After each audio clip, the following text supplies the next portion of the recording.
Good morning and welcome to the Student Hub Live. Well, in today's live online interactive session from the Open University, we're going to be talking about doing your best in your exams and your EMAs, your end of module assessments.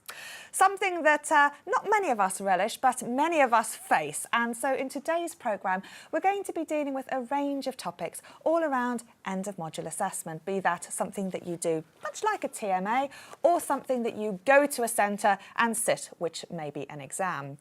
So I've arranged a lineup of guests from the university here today to come and give their advice. But the most important thing is that a lot of you will have already thought about brilliant ways to get through this. So I'm hoping that you can share a lot of your tips and ideas and advice, your worries, your enthusiasms in the chat box today. So I know you're all comparing where you're at. We're at a studio here in Milton Keynes. It's a lovely sunny day and some of us have end of module assessments to do. Michelle, how's yours going?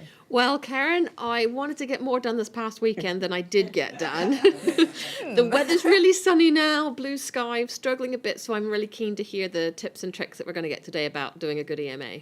Brilliant. And in addition to being an EMA student, Michelle, you're also working at the Open University in the business and law schools. That's right, I'm the head of student experience, so I'm working with a wide range of people to make sure that students have the best experience possible and get the best results they can in their EMAs and their exams.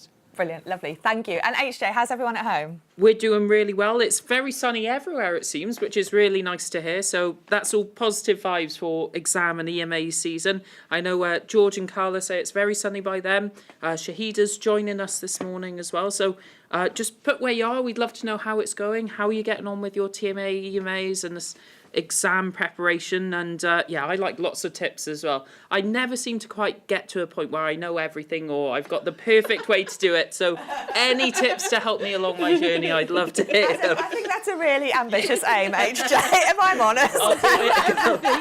But with the chats, as normal, anything goes. Yeah. We'd love to hear what you're thinking about today. Any thoughts, comments or questions for our fantastic guests. And we've got this lovely colourful board behind us. If there's anything, top tips you would like to give us, I'd love to put it on our board. Or if there's anything you want to send us, say a picture of your study buddy. We've got Mog here today, who's joining us on the desk, or the picture of where you are. So show us some of that sunshine. Just email us, studenthub@open.ac.uk, and just let us know it's your picture and you're happy for us to put it on our fantastic board. But yeah, we're ready to go, aren't we? Very excited. Brilliant, excellent. Thank you, Michelle and HJ. So at home, if you're watching, in addition to that chat, there's lots of voting tools that you can fill in. And these widgets are things that you can tell us where you are. You can tell us which level you're studying at. You can tell us how you're feeling right now. Now, some of these have 3 boxes in them. And if you can only think of 1 or 2 things, that's fine. Just put a full stop or a cross in so that your results submit. And of course, when you take part in these, you can see what everybody else says also. And these are all anonymous and we'll integrate them throughout the session today. So that's all a lot of fun. But our programme is going to focus first on how is an EMA, an end of module assessment, different to a TMA. We've then got a time management session with the fantastic Suzanne, who's excellent at time management. I always learn so much from her. And then we're going to look at an EMA versus a TMA and how they're similar to a box of chocolates. Another topic that we really like talking about here at the Student Hub Live. We're then going to shift a bit and focus a little bit more on the exam process, and we're going to look at revision and then we're going to look at recall. So those 2 parts of that exam process, and we've got colleagues there who are going to give you some great ideas. And then we're also going to look at exam logistics and support. So all of those practical things that you need to think about if you have an exam. But drop in and out of the session. You can choose which programmes you want to watch and what's right for you. And there's catch-up available afterwards. And we also have a playlist on our Student Hub Live YouTube channel with lots of things on writing and also on exams. So you can check that out there as well. But first, I'm joined by Stephen and Naomi from Early Childhood Youth and Sport to talk about how is an EMA different to a TMA. So we have all these like little short words, Steve, and I wondered if you could explain to students what the main fundamental difference is between a TMA, which looks very similar, to an EMA, or even some students have these EMTMAs, end of module, tutor marked assignments. Okay, I'll start with the difference between an EMA and a TMA in the first instance. And this is a general overview, really. There may be some subtle differences from one area of study to another and one level to another. But in very basic terms, a TMA, I think if we thought of it as a basic structure, a house, then the TMAs are individual building blocks so for example, TMA01 is generally a reasonably gentle introduction to a subject, and also assessing some initial academic skills as it relates to the level of study. So we teach on childhood and youth modules, one module being E102. That's a very gentle start into, with TMA01, the study. It asks students about their motivation and early engagement with study materials. We wouldn't expect anything too abstract, too theoretical, or any very high level of academic skill displayed there, although if those things are displayed, we're going to reward them. As the TMAs move on, they cover different aspects of the module and become more demanding, if you like, in their sophistication in terms of understanding of module material, key ideas, key concepts. But they're also assessing the development of academic skill. So if you think of it as an incline, the academic skills that are assessed as you go through the TMAs build on build and build. So it's what we might call progressive assessment in that regard. The EMA can be thought of as a more kind of summary assessment. So if you think of the TMAs as being building blocks, then the EMA is the roof structure. So it covers the whole of the structure. So an EMA tends to assess knowledge and academic skills across the whole of the module. So students can expect in an EMA to be able to demonstrate knowledge from any aspect of a module that they might be required to, and also to have demonstrated a degree of refinement with regards to academic skills as it relates to the level of study that they're engaged with and the field of study that they're engaged with. We can only really talk with confidence about social sciences and humanities. It may be different in science, it may be different in mathematics, but the general principles hold, I think. Gosh, so that can sound a bit scary, because that sounds incredibly well designed, and it might make students think, oh, actually, maybe I haven't been getting worse as I've been going through. Maybe the tasks have been ramping up. Sure. And, For sure. you know, because often students can sort of see a bit of a decrease in grades as things get harder and think, oh, maybe it's because I'm not fitting everything in, or this, that and the other. But how might students approach some of this then, if this is sort of ramping up and then this holistic level? What's the sort of general advice then, Naomi? Well, I think one of the important things to kind of remember is that although the EMA does have that overarching perspective that maybe the TMAs haven't had, that you are really building on a lot of the skills that you've developed already. So, all the kind of advice we've given you beforehand, like use the feedback that you've got from your tutor, sort of focus on the question, make sure to plan is all really important. I think the planning comes as, like, that's even more important in the EMA if, you can emphasise it more, because a lot of the time your EMA is going to be like a fair bit longer than some of the TMAs you're going to do. So you really need to think about like how you're going to divide that up, and that's really going to have an effect on your grades and doing well in that. And I think also there's the kind of that roof, is made up of maybe, different kind of pillars. And those pillars might be like the themes that maybe run through a module. Now, you might not quite be able to think about what they are. So, one way that you might want to try identifying those is sort of, if there's a module guide, you can have a look at that, or kind of like conclusions to blocks, for instance, introductions to blocks. Those are some kind of places. But just thinking about things that resonate throughout the different modules, so throughout the different sections. So, for instance, I'm chair of E212 Childhood, which looks at kind of children's lives and experiences across the world. And we talk a lot about children's agency, which is really about how children can like have an impact on their own lives and things around them. And that might not be something that like one particular chapter or one particular unit focuses on, but it is something that kind of comes up across the whole thing, really. Yeah.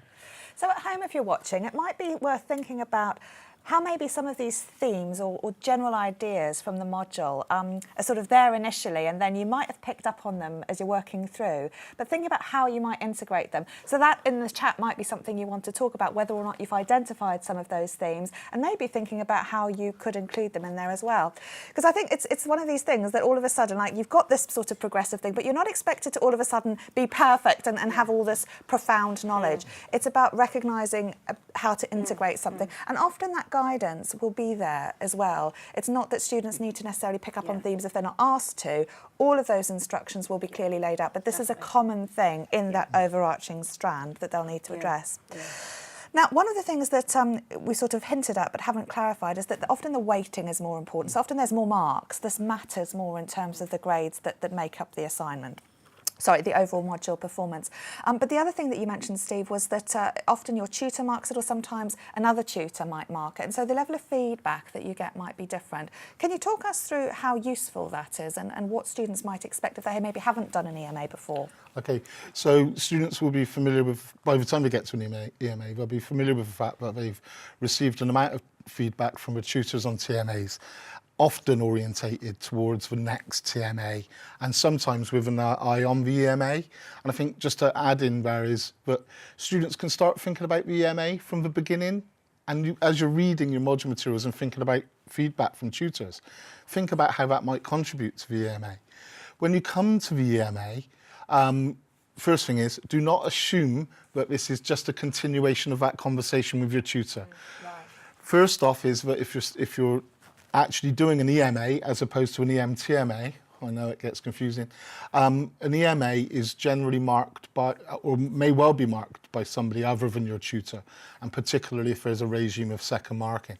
So students should not assume that the marker has familiarity with their previous work. Is that because your tutor's nicer to you and gives you better grades if they know you've had a really hard time? Not necessarily, and in fact, not at all. I mean, what students have to remember is that tutors are marking to a set of criteria, and they can only really give marks for what is present as it relates to those criteria. So the two things students helpfully keep in mind when we're doing TMAs, and the same with an EMA, is what's the task that has been set. Be sure you understand the nature of what the task is asking of you, and that you address that. Yeah. It's difficult to get marks if you do something other than what you've been asked to do. Absolutely. But also the marking criteria, be clear about marking criteria, where the weight within the EMA or TMA has been given. But also in thinking about your audience, we can get comfortable when we are speaking to a person on a regular basis, as with our tutor, and we kind of assume knowledge. Oh, we don't have to state that again. I stated that last time. My tutor will know. In the case of an EMA, we're saying, forget that. Yeah. Write it as if you're writing it to a stranger. Demonstrate your knowledge, your skills, your understanding, as if you're speaking to a stranger. Yeah. And I think that's always been, in my tutoring, that's been a helpful thing for students, because they've carried through the idea of what my tutor wants, as opposed to the question of what does the task demand of me, what does the criteria demand of me. And that involves two things. That involves both the tone, this academic way of positioning things, but also the prior knowledge. So if all of a sudden you've gone, well, I've been defining inequality, for example, in many of my other TMAs, I don't need to do that again. It's about, again, redefining terms at that source of origin, so that this is a complete piece of work. Absolutely. And you mentioned, Naomi, this whole idea about planning and carving up your time. And I think this is important because often, you know, as you said, you've often got a larger word count to work with, but also a very different sort of task. So it's really thinking about being strategic and how you can tick all of those boxes in the guidelines. What's your advice on that? Well, I think just one thing that is really important, and it's something that seems really obvious, but people miss it a lot of the time, is just to go back to whatever guidance you've got given on the EMA. You know, there's often like a fair bit of you know, nudging about what to do. You know, like the people who write the EMA, we want you to do well, okay? You know, we try and help you. We want you to be able to demonstrate your skills. So just, you know, really remember to look at what you've been given and keep that in mind all the time. But also, so when it does come to carving up that time, making a plan, what you really want to do is make sure that you've got the evidence that you're going to use to answer the question. You want to make sure that, you know, same as with TMAs, everything you choose kind of does relate to the question, you know. So it's often useful to kind of divide up by paragraphs and say, okay, what's the main point of this paragraph? How's it going to answer that question? And something that you have to do in an EMA that's maybe a bit different is like making sure that you get that balance right between kind of breadth and depth. So, you want to make sure that you show that you understand like a range of stuff really from across the module, but you don't want to just show that you've read everything. What you want to do is really kind of make sure that you have that balance and go into detail on particular and this topics. is a key thing I often see, and I think it would be really valuable to explain this to students, because very often we'll ask them to describe a study or an experiment or a thing, a method or something, and they'll go into quite a lot of detail about that. Come the EMA, we don't want that at all, because what we're after is this holistic perspective, and so perhaps we want a brief account, perhaps it's just the findings. And often students find it quite challenging to balance this whole breadth-depth issue, because they think, well, normally I've been speaking about it like this. How can I all of a sudden carve out half of that? And this is about the relevance of the point you're making and the use of evidence. So what can we say then about how to use that evidence as effectively as possible? Well, I think, as you say, it's really about thinking how it relates to the question that you're being asked. Think about, okay, I do need to describe this particular issue a little bit, but then you really need to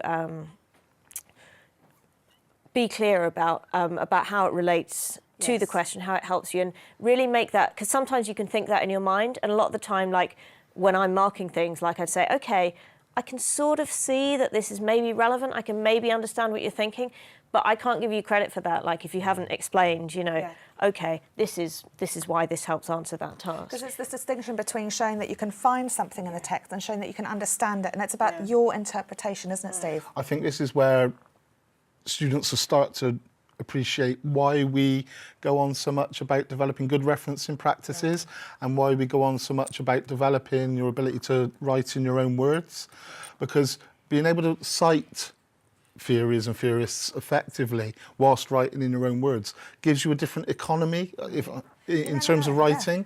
So you write more efficiently and more confidently. You can cram lots in. You can cram lots in. So, and when you're writing in your own words, you're in essence moving towards what we call analysis and criticality rather than simply describing and repeating. And really, at the stage of the EMA, we're looking for this in TMAs, but we see this as an evolving capacity. But in the EMA, what really gets the marker's attention is your confidence in writing on a topic or a subject or developing an argument, and the ability to draw together the various arguments in a very efficient way. Absolutely. And this is where it's your inputs, because often students struggle with this idea that, where do I get a say in it? And that's where you get the say, is by saying so-and-so said this, so-and-so said this, so-and-so said this, but when we pull it together, we can see this sort of thing going on, as opposed to this is the way I see the world. So it's that level of input, isn't it? Absolutely. Underpinned, of course, by an appreciation of the evidence and of what's been presented with them. The term often used is synthesis. Now, that's on a page, written down on a blank page. Wow, it scares the living daylights out of me. But I think we do synthesise on a daily basis.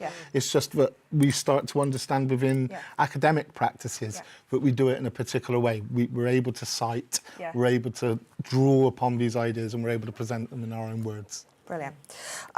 Well, that's been absolutely fascinating. I must keep to time because I've got Suzanne backstage who's coming on time management, and she's a real stickler for this sort of thing. I just need to mention though beforehand that you can't get an extension on an end-of-module assessment because there are all sorts of exam boards, and it's all done in a similar sort of way to the exam process. So you must get them in on time, and do see guidance about that. But at the end of today's programme, we're going to be joined by some colleagues from the student support team. So if you've got any questions about logistics, EMAs or exams, then we'll answer those in that next section. Thank you so much, Steve and Naomi, and all the best marking a lot of your end-of-module assessments. I know you're looking forward to that. HJ and Michelle, everyone okay back at home?